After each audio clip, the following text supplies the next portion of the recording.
Bonjour et bienvenue. Je suis ravie de t'accueillir sur Exploration Soft Skills. Je suis Morgane Hansperger. Je suis une entrepreneuse créative depuis 2020. Je vais recevoir ici des invités inspirants qui tous les 15 jours vont partager leur histoire. Toi, je t'invite à faire comme mes invités, un petit pas vers de nouvelles habitudes pour un grand pas qui va développer tes soft skills. Très bonne écoute. Bonjour.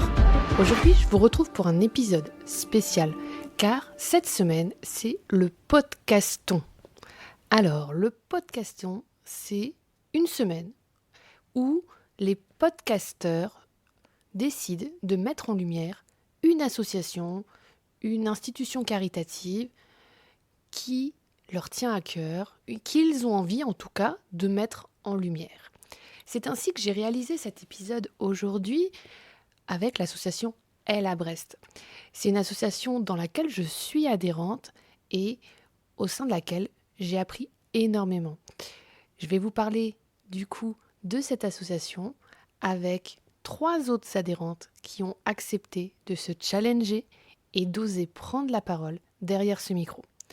Quant à moi, c'était aussi une grande première pour moi car c'était mon premier enregistrement avec autant de pistes à gérer et c'était un vrai challenge. J'espère que cet épisode va beaucoup vous plaire. Vous trouverez en description toutes les informations pour vous aussi soutenir le podcaston. Et moi, je vous laisse découvrir les adhérentes de l'association Elle à Brest. Vous aimez mieux les disques ou la radio? Mais c'est du podcast, du podcast. Oui, mais très bien, je vois très bien. Tous les invités ont répondu présent. C'est la bonté même, la générosité. Nous sommes arrivés à un carrefour historique. Nous sommes en veine de générosité tous les deux. Qu'est-ce que cela signifie ? Le podcaston, c'est le premier rassemblement caritatif des podcasts francophones propulsés par Altrui. Nous vous remercions de soutenir les associations qui seront mises en avant pendant cet événement. Bonjour, je suis ravie aujourd'hui d'accueillir Louisa Benhamed, Éléonore Saïté et Delphine Drevez qui sont 3 adhérentes comme moi de l'association Elle à Brest. On va parler aujourd'hui de cette association par rapport au podcaston et donc je suis ravie de vous présenter ces 3 femmes. Bonjour mesdames, qui êtes-vous ? Bonjour Morgane, je suis Éléonore, je suis à Brest depuis 14 ans et actuellement j'occupe les fonctions de coprésidente, particulièrement en charge de la vie du réseau. Et sinon sur le plan professionnel, je viens de lancer une activité de correctrice, relectrice, accompagnement éditorial et biographe. Génial. Louisa. Oui, bonjour Morgane. Donc moi c'est Louisa Benhamed. Je suis adhérente depuis 2018 au final. Et du coup je suis aussi coprésidente, mais du coup liée à la partie égalité professionnelle femmes-hommes. Et sur le plan professionnel, je suis responsable QSE, donc 3 lettres mystérieuses, mais pour désigner la partie qualité, sécurité et environnement en entreprise. Super, merci beaucoup Louisa. Delphine. Bonjour. Alors, je suis membre de l'association Elle à Brest depuis 3 ans, co-trésorière de l'association et actuellement, je suis assistante de direction après une reconversion professionnelle puisque pendant 20 ans, j'ai été traductrice indépendante. Voilà. Donc en fait, plusieurs profils différents. Moi, je suis également adhérente de l'association et je suis entrepreneuse. On a toutes les 4 et les autres adhérentes un point commun tout de même, c'est qu'on habite un secteur géographique qui est proche de la ville de Brest. On peut dire ça quand même. Alors, est-ce que on pourrait expliquer aux auditrices, aux auditeurs, qu'est-ce que c'est que cette association Elle à Brest, un petit peu son histoire, et dans quelles circonstances elle évolue? Éléonore, est-ce que tu veux nous expliquer un petit peu? Oui, je peux. Alors, Elle à Brest existe depuis 2009.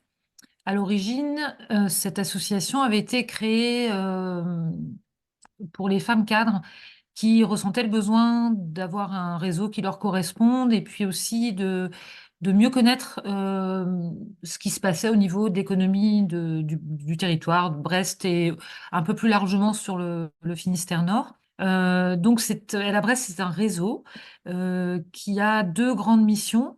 À la fois de favoriser l'insertion des membres de son réseau dans l'économie locale et de ce fait aussi participer à l'attractivité du territoire et promouvoir l'égalité professionnelle entre les femmes et les hommes. Donc voilà, Ella Brest accueille aussi énormément de femmes qui arrivent de l'extérieur de Brest, qui ont vécu à l'étranger, à Paris, enfin un peu partout.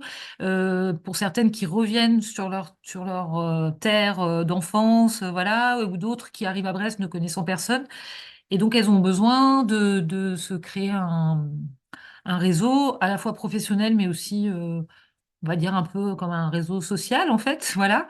Et donc, euh, donc c'est un réseau qui regroupe des femmes qui ont des parcours très différents, qui travaillent dans des secteurs d'activité très divers. Donc ça vraiment, de mon point de vue, ça fait vraiment la richesse du réseau. Et donc, au départ, il y avait principalement des femmes cadres, et puis au fil du temps, euh, le, comment dire, les femmes qui ont intégré le réseau avaient des profils un peu plus divers, et donc on a accueilli au fil du temps aussi pas mal d'entrepreneuses. Donc c'est un réseau original aussi en ça, puisque il y a des entrepreneuses, des salariés qui sont déjà actives, d'autres personnes qui sont en recherche de poste, par exemple celles qui arrivent sur Brest, ou aussi en recherche de reconversion professionnelle. Donc voilà, donc c'est un réseau qui regroupe, à l'heure actuelle, on est une cinquantaine de membres. Et donc voilà, l'idée, c'est de créer du lien entre nous, de l'entraide éventuellement, et puis de partager beaucoup de choses sur nos vies professionnelles, sur différentes thématiques. Peut-être qu'on va en parler un peu plus tard. Ah, qu'est-ce qu'il y a dans le pôle égalité? Du coup, effectivement, on a plusieurs pôles. Donc, un, c'est la partie égalité professionnelle, homme-femme, femme-homme, enfin, voilà, comme on veut. Dans ce pôle, on va alors explorer des éléments du féminisme, on va sensibiliser nos adhérentes.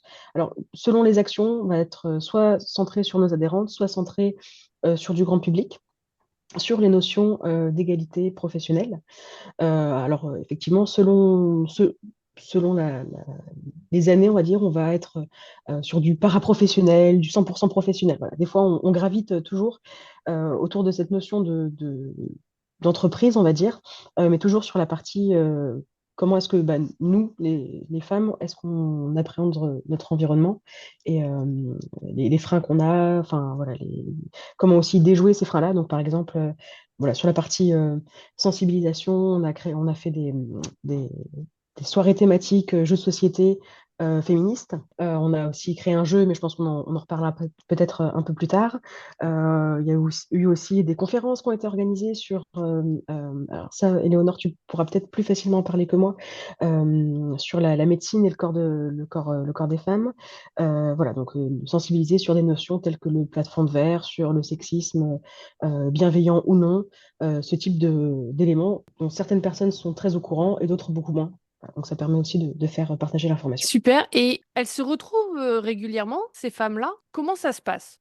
Oui, alors le fonctionnement de l'asso, en fait, on va avoir une réunion mensuelle, donc on appelle la réunion mensuelle, l'ARM pour les intimes. Donc on va se rencontrer tous les mois autour d'une thématique. Alors parfois uniquement pour se rencontrer nous et réseauter, parfois sur des éléments économiques du territoire. On va faire des visites de sites, enfin d'entreprises, ou alors on va inviter des associations du territoire. Voilà, des choses assez variées qui vont nous permettre de faire une base de discussion.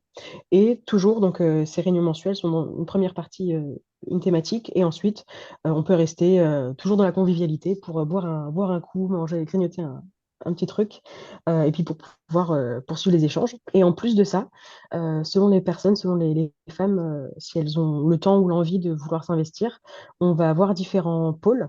Donc le pôle communication, le pôle accueil de la membre, le pôle égalité, le pôle économie. On peut s'investir dans ces groupes-là pour pouvoir organiser des événements, ce que je disais tout à l'heure, soit à destination des adhérentes ou du grand public, selon les thématiques de l'année. En plus, la cerise sur le gâteau, on propose aussi des partages de compétences, qu'on appelle, ou des petites formations, on va dire, enfin, petites. C'est pas pour nous dénigrer, on va dire, c'est pas des formations qualifiantes, mais c'est par exemple comment booster son LinkedIn.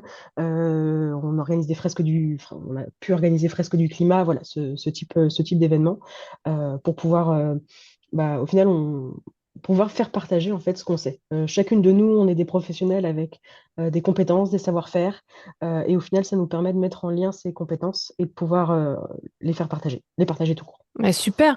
Est-ce qu'on pourrait peut-être faire une petite rétrospective des choses intéressantes qu'a proposé l'association Elle à Brest depuis plusieurs années? Parce que je crois que on arrive proche d'un anniversaire, donc l'association a bientôt 15 ans.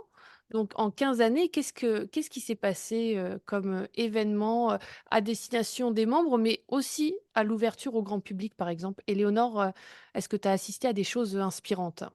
Ouais, moi, je suis parmi les anciennes maintenant du réseau. Oui, oui, oui, on a fait beaucoup de choses en 15 ans. Il y a eu beaucoup d'échanges entre les membres déjà. On a découvert plein d'associations. On a aussi une année organisé un job dating, donc là plus à destination des personnes en recherche d'emploi, mais pas que, parce que finalement les entreprises étaient venues se présenter, donc c'est intéressant pour tout le monde.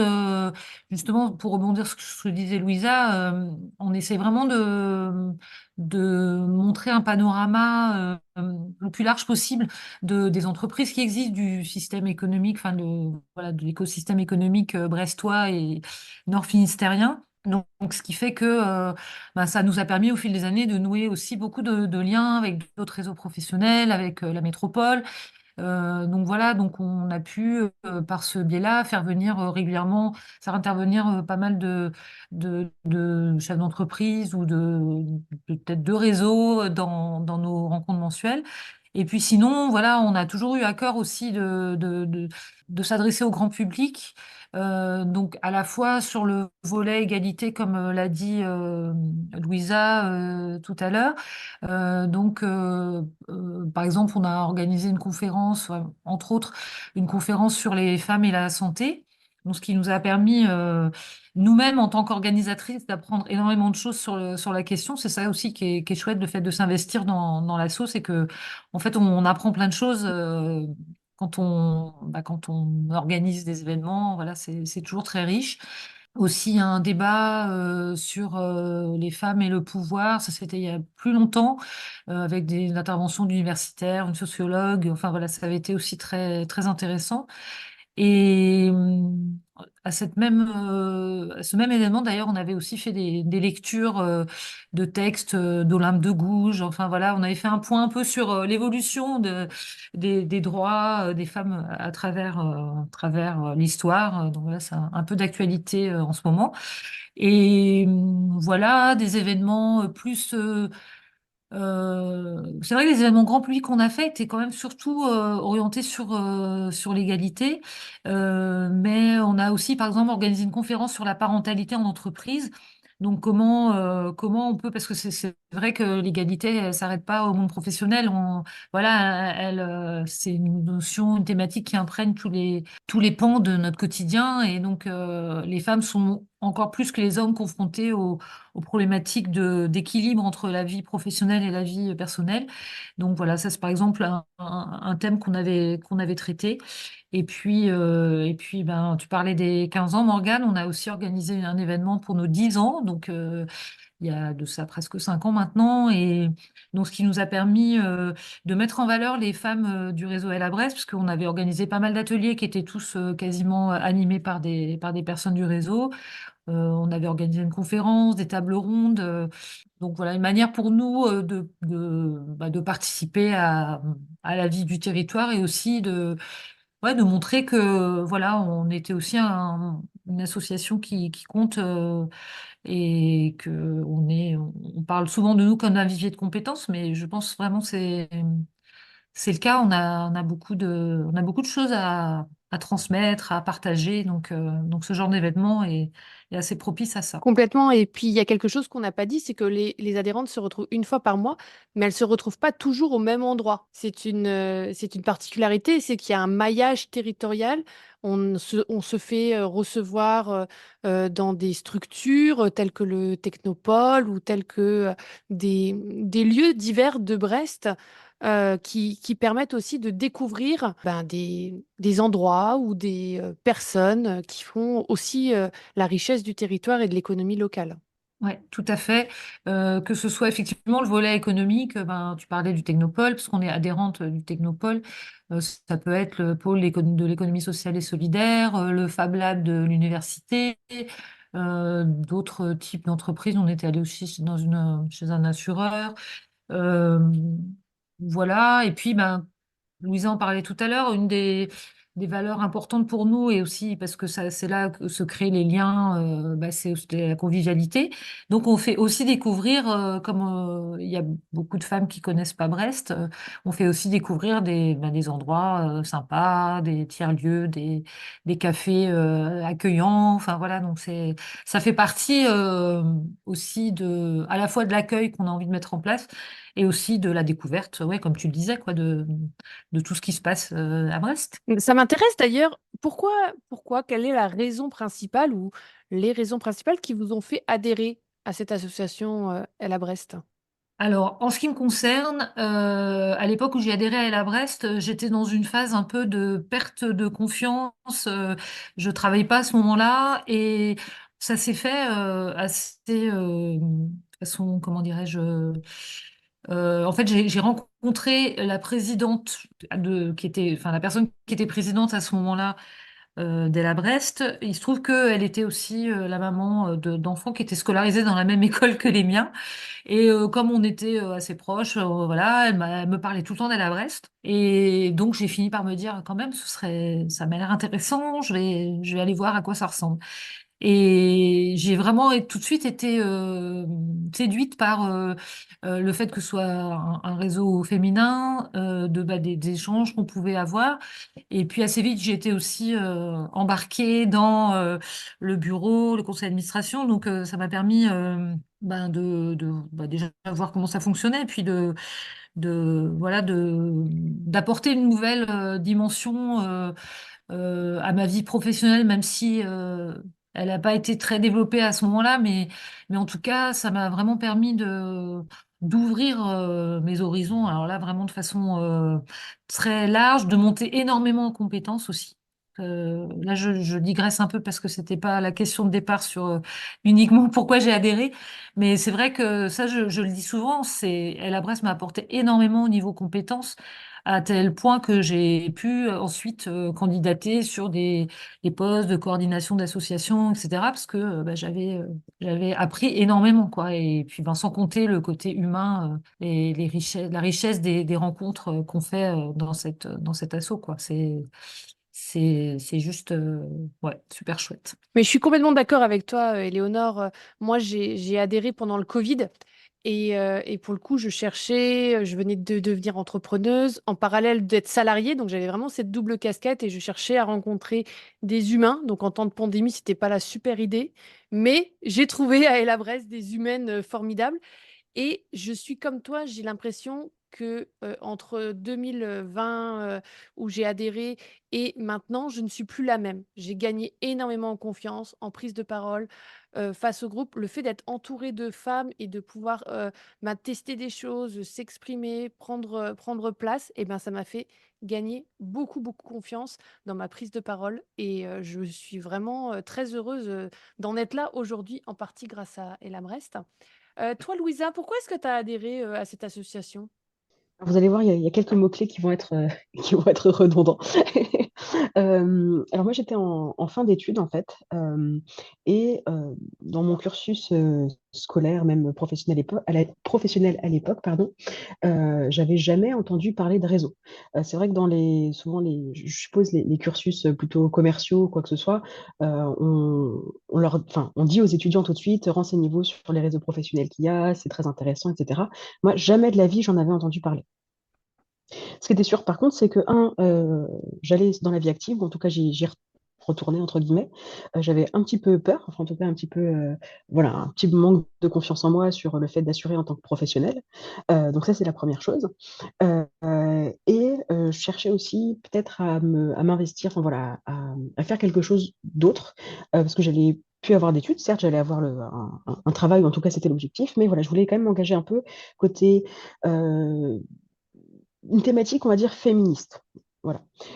Et il y avait deux personnes qui étaient dans ma promo à l'époque, qui étaient en reprise d'études et qui avaient été habituées à se renseigner sur les réseaux dès qu'elles arrivaient dans une ville, enfin voilà, repérer quels étaient les réseaux en place, etc., y adhérer, participer, et comme ça se faire des connaissances, pouvoir avoir d'autres opportunités professionnelles, etc. Et ces deux personnes faisaient partie d'Ella Brest. Donc j'ai pu leur demander un peu, ah ouais, qu'est-ce que vous faites là-bas, etc. Et au final, je me suis rendu compte qu'il y avait ces fameux pôles, donc avec un pôle égalité professionnelle qui m'intéressait. Je me suis dit, ah ouais, c'est peut-être pas plus mal pour pouvoir me rassurer un peu par rapport à ma nouvelle posture de femme professionnelle. Enfin, voilà. Et du coup, j'ai commencé comme ça. J'ai fait une première année, on va dire, d'observation, mais ça m'a fait vraiment découvrir un autre monde dans le sens où on n'est que des femmes chez La Brest et on n'est que des professionnels. Alors, certaines professionnelles rebondissent, on va dire, dans leur vie pro et sont à la recherche, soit se réorientent, soit sont arrivées sur le territoire et sont à la recherche d'un emploi, etc. Mais enfin, c'est quand même des personnes avec des compétences différentes et ça m'a permis de rencontrer, enfin, ça me permet toujours d'ailleurs, de rencontrer des profils que jamais de la vie j'aurais pu côtoyer des gens comme ça, avec chacun a sa bulle, on va dire, a fait tel type d'études ou pas, et voit certains types de personnes. Là, avec je sais pas, des journalistes, des directrices de banque, des entrepreneuses, des personnes qui vont être plutôt sur la partie soins ou on va dire développement personnel. Enfin voilà, j'en passe et des meilleurs, des parcours vraiment de personnes inspirantes. Et puis de se dire, mince, enfin, c'est vraiment nourrissant de se dire, tiens, ces femmes-là, elles font plein de choses. Ah bah, tiens, peut-être que moi aussi, je peux faire quelque chose et ça redonne un petit coup de boost. Ouais, c'est génial. Delphine, toi, pourquoi est-ce que tu as adhéré à l'association? Alors moi, j'ai découvert l'association dans le cadre de ma reprise d'études il y a quelques années, que je rédigeais un mémoire sur les enjeux stratégiques de l'égalité professionnelle pour les entreprises. Et donc j'ai adhéré à l'association pour rencontrer des personnes et voir un peu de quoi il s'agissait. Et très vite, en fait, j'ai adhéré au pôle égalité. Et puis, j'ai été embarquée voilà, par les personnes qui faisaient partie de ce pôle, qui étaient très enthousiastes et très dynamiques, dont toi, Morgane, et Louisa et Léonore. Et puis, on a rapidement, en fait, vous aviez déjà commencé à l'époque à travailler sur un jeu qui s'appelle 6%, qui vise à mettre en avant le manque de visibilité des femmes dans l'espace public. Que voilà, j'ai mis vite, j'étais prise dans l'engrenage et ça m'a beaucoup plu. Voilà. On peut parler de sujets très variés, on peut parler de sujets féministes. Par ailleurs, en dehors du pôle égalité, je rencontre, tout comme Louisa, voilà, des personnes que je n'aurais jamais rencontrées autrement et j'apprends beaucoup. C'est des échanges très riches et pour une personne comme moi qui a travaillé longtemps de façon indépendante et isolée, Voilà, ça me permet de m'ouvrir à l'extérieur et de découvrir d'autres façons de faire, d'autres façons de travailler. Ouais, complètement d'accord avec toi, Delphine. C'est vrai que ben, moi, pareil que toi, 6%, ça a été vraiment un premier travail d'équipe, en fait, parce que étant salarié dans l'éducation nationale, je travaillais avec des humains, mais finalement, j'avais pas de prise de décision, je pouvais pas être libre de ce que je faisais. Là, en créant ce jeu ensemble avec d'autres humaines qu'en plus on ne connaissait pas à cette époque-là, hein, du tout, eh ben, on a appris à travailler ensemble, à travailler à distance, parce qu'on était en fin de pandémie, c'était encore un peu chaud, hein, les masques et tout ça. C'était quand même une période qui était un peu compliquée encore. Et on a lancé un jeu. Alors, je vais vous expliquer un petit peu rapidement ce que c'est 6%, et puis vous allez compléter, hein, mesdames. L'idée de 6%, c'était de proposer aux habitants de la ville de Brest un jeu en immersion. C'est-à-dire qu'on allait leur proposer une balade en famille, entre amis, dans les rues de la ville, avec une mission. C'est-à-dire que sur leur téléphone, ils allaient avoir une quête. Cette quête allait être concrètement d'aider une petite entité extraterrestre ou quelque chose comme ça. En tout cas, de renommer le nom des rues avec des noms de femmes. Donc, par un système en fait de géolocalisation sur leur téléphone, ils devaient répondre à des questions pour découvrir des femmes inspirantes, mais des femmes inspirantes locales. Est-ce que vous vous souvenez, par exemple, d'une femme inspirante qui est dans 6%? Celle qui me vient comme ça spontanément en tête, c'est Marta Pan. D'accord, est-ce que tu peux nous dire qu'est-ce qu'elle a fait, Martha Pan? Alors, c'est elle qui a conçu les fontaines qui se trouvent dans la rue de Siam, qui ont des formes géométriques qui sont assez imposantes, hein, et voilà, donc je la connaissais pas du tout. Je voyais ces fontaines quasiment tous les jours, mais j'ignorais totalement qui était la personne qui les avait créées, et j'ignorais d'autant plus que c'était une femme. Donc voilà, ça fait partie des personnes que j'ai découvertes grâce au jeu. Super. Est-ce que Louisa, t'avais quelqu'un dans l'idée? J'avais quelqu'un sous le coude, mais ça fait un petit moment, donc on verra si je me souviens de tout. La personne à laquelle je pensais, c'était la comtesse de Carbonnières. Pourquoi? Parce que bah, c'est vrai que en faisant des recherches pour le jeu, on s'est rendu compte que alors Brest était un peu moins pire, si j'ose dire, que d'autres villes sur la partie dénomination des noms de rues avec des noms de femmes, en tout cas le rapport homme-femme. Bon, il est toujours pas très bon, mais voilà, c'était un petit peu moins pire. Et on se rend compte que ben, on s'est rendu, enfin, on tente d'améliorer les choses et les femmes qui vont être nommées, enfin, qui vont avoir des rues nommées à leur nom, maintenant, c'est sur des nouveaux lotissements qui sont sur les extérieurs de Brest parce que, bah, voilà, prise de conscience tardive. Et la rue Comtesse de Carbonnières, c'est une rue qui est juste à côté de la mairie, en plein cœur, en plein centre de Brest. Puis, bah, tiens, c'est vrai qu'il y a cette rue-là, qu'est-ce qu'elle a fait, cette brave dame? Mais la liste était interminable. C'est une personne qui a tout fait avec des talents, mais inimaginables. Je vous spoile pas trop la chose. Au mieux pour aller jouer à 6%, tant qu'à faire. Au pire, pour aller chercher, même sur Wikipédia, un peu tous les éléments qui composent sa vie. Mais c'est-à-dire que une question était à peine suffisante, tellement il y avait de rebondissements dans sa vie et tellement elle avait fait de choses. Et effectivement, c'était une femme extraordinaire. D'où sort ce nom 6%? 6%, c'est le, enfin, c'est le pourcentage de rues nommées selon une femme. Donc, il est, j'allais dire volontairement aguicheur. Non, pas forcément. On va dire que le reste du pourcentage n'est pas uniquement sur la partie rue nommée selon des hommes. On va aussi retrouver la rue des Platanes, la rue des Cerisiers et la rue des Puffins. Voilà, effectivement, toute la partie faune, flore et tout ce qu'on peut imaginer va rentrer aussi dans ce package-là. Voilà les dates, la rue du 11 novembre, l'impasse des Mouettes ou la rue des Glaïeuls, effectivement. Donc 6%, c'était le score de Brest, c'est ça?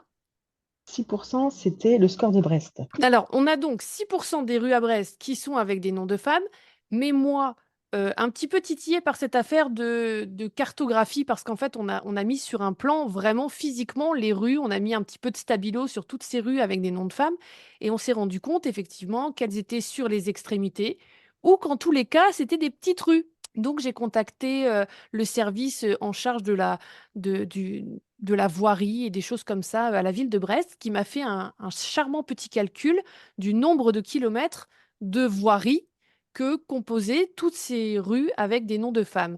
Et on est arrivé à combien de pourcentage? Est-ce que vous vous souvenez, mesdames? Moi, je me souviens du nombre de kilomètres, il me semble, que c'était 3,14 kilomètres, quelque chose Ça, comme ça. ce que j'allais dire, pour moi, c'était pi. Voilà, c'était 3,14. Imaginez, donc on avait bien 6% des rues de Brest qui avaient des noms de femmes, mais en voirie, en kilomètres de voirie, ça ne faisait que 3,14. En sachant que la moyenne nationale était en dessous de 6% de noms de rues avec des noms de femmes. De- Ouais, c'était quelque chose comme ça. Donc, du coup, voilà, l'idée de ce jeu, qui s'appelle donc 6%, c'était de renommer des rues, des zones de Brest avec des questions, avec des noms de femmes. Et dans le jeu, on a combien de femmes qui sont citées à peu Il près? me semble que c'était une vingtaine. Ouais, j'aurais dit pareil, une vingtaine de femmes. Ouais, il me semble qu'il y avait une vingtaine de questions. Voilà, donc ça devait être à peu près ça. Et ces femmes-là étaient vraiment, on avait essayé de répartir ces femmes à peu près voilà, dans l'histoire, qui est des femmes récentes d'aujourd'hui, des femmes actuelles. Et d'ailleurs, il y avait même des commerces qui étaient tenus par des femmes d'aujourd'hui comme des femmes très très anciennes. Et on avait aussi essayé de répartir au niveau de leur profession. C'est-à-dire qu'effectivement, il y avait des femmes de la mer, parce qu'on est une ville proche du littoral, mais il y avait aussi des femmes dans le domaine de la médecine ou dans le domaine de l'art ou de la culture. Voilà un petit peu pour la parenthèse 6%. Il faut dire que voilà, c'était aussi un jeu qui était proposé totalement gratuitement et qui a été déployé sur les journées du Tout patrimoine à quand même. fait. Nous avons eu notre stand 6%. Alors, quels sont les prochains grands projets de l'association Elle à Brest? Alors effectivement, pour Ella Brest, la prochaine étape, ça va être quoi? Enfin, la prochaine étape. La prochaine grande étape, on va dire, c'est le fait de fêter les 15 ans d'Ella Brest. Donc, de grandes festivités sont en approche. On vous prépare plusieurs types de contenus.